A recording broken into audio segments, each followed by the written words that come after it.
C'est un périple du prophète du département de Brazzaville qui lui a conduit tour à tour à Madibou, à Makelekele et à Bakongo ce 25 mai 2020.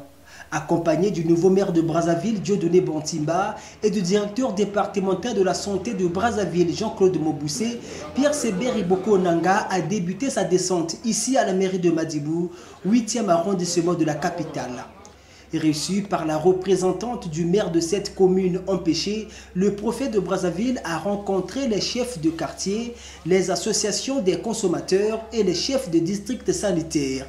Outre la présentation du nouveau président du conseil municipal et départemental, maire de la ville de Brazzaville, le prophète avait un objet précis dans cette ronde, appeler ses chefs de quartier, de marché et de district sanitaire à faire respecter, chacun pour ce qui le concerne, des mesures sanitaires et de barrières contre le coronavirus adoptées par le gouvernement de la République.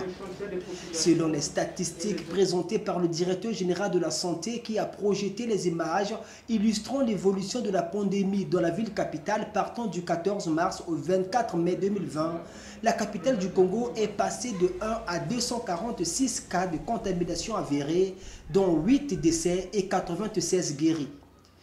Une évolution inquiétante qui appelle les Brazzavillois à plus de rigueur. Pierre Séber Iboko Nanga a demandé au président des marchés et aux chefs de quartier de mettre en place des cellules de veille dans chaque portion du quartier afin d'emmener la population au respect scrupuleux des mesures barrières, à commencer par le port obligatoire de masques de protection.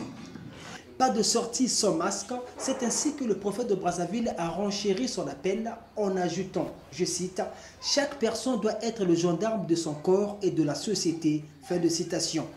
À Madibou, à Makelekele et même à Bakongo, dernière destination de sa tournée de ce jour, c'est le même message sorti de la bouche du prophète qui par ailleurs a donné des instructions fermes afin que tous les vendeurs et acheteurs des marchés domaniaux soient impérativement équipés de masques avant d'entrer dans ces lieux.